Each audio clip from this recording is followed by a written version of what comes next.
Hello. Have you ever been stung by a bee? Okay. If you have not, count yourself lucky because the outlook and viewpoint of those who have been stung is a little bit jaded and colored due to the pain that we have been through. The first time I was stung was at a local winery. I was there with my family visiting and sampling wine for an upcoming wedding. And while we were not near any hospital or urgent care, the only thing the winery could supply for me was a bag of ice to help with the swelling. And while the pain and the swelling was the most that I encountered that day, it was still a huge phobia of mine to be stung because I have a fear of needles, even though I have a few tattoos. Getting stung by a bee is right up there with reading the most scariest Stephen King novel at midnight. And it really scared and freaked me out that it happened. So as I was sitting there holding my ice on my arm, I was surrounded by the trees and the flora and the fauna, and I thought to myself, I'm not the victim here, but I am the intruder. I am in their space. So here in Maryland, we have a few nicknames.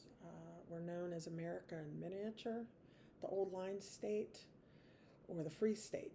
But my husband's favorite nickname is Little America, because from east to west, we have from the beach all the way to the Appalachian Mountains, the entire U.S. topography, which is squeezed into this small little space of over 6 million people.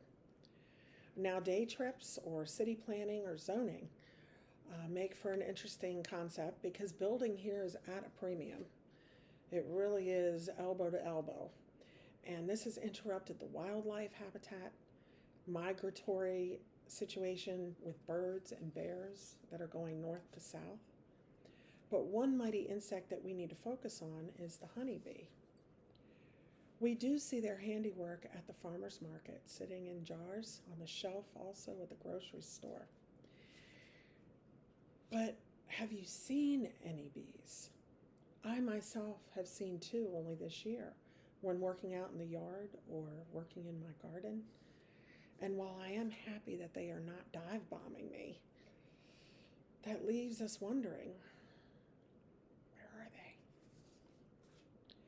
Well, if you're sitting at a stoplight, or if you're taking a day trip or running errands, using the highways and the streets, some places are planting wildflowers all over so that they can encourage the habitat of the bees to come and pollinate and drink the nectar.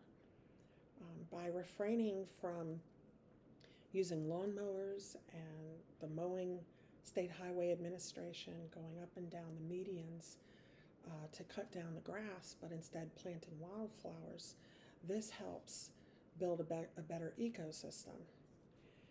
The other positive thing about cars driving past these wildflowers is it stirs up the pollen and the scents of the flowers so that the bees can then be enticed to come and to spread and go from flower to flower. And that will build a better ecosystem. So the green quarters can help harbor and save the bees from having to go further or look longer for a place. Now this can also spill into our neighborhoods.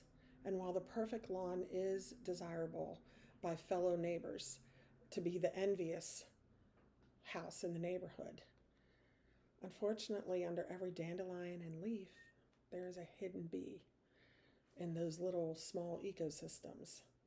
So your lawn may look perfect, but at what cost? The bees are getting an eviction notice, or they're attending to the funeral of their kin because of the pesticides and because of the chemicals being spread. And this isn't just affecting Maryland, this is worldwide. This is happening all over. So the best thing we can do is making safe spots for the bees on the highways and byways, including our own backyard.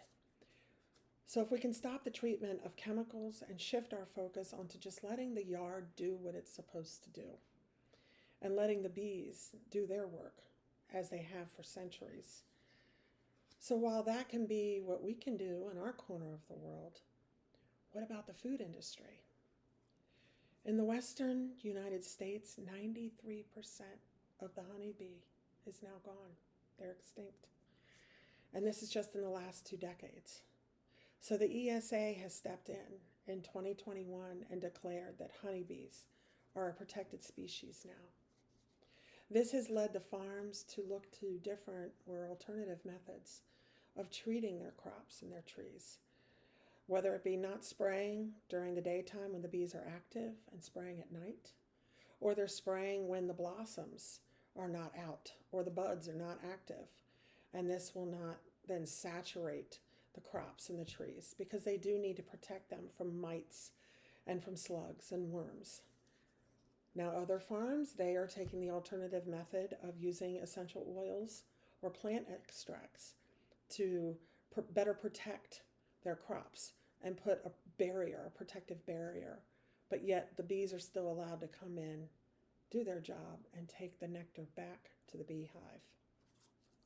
So using the lowest or least powerful invasive method, or using a seasonal or timed application, and only mowing when needed, this can help all of us function, bloom, and flourish together. Thank you.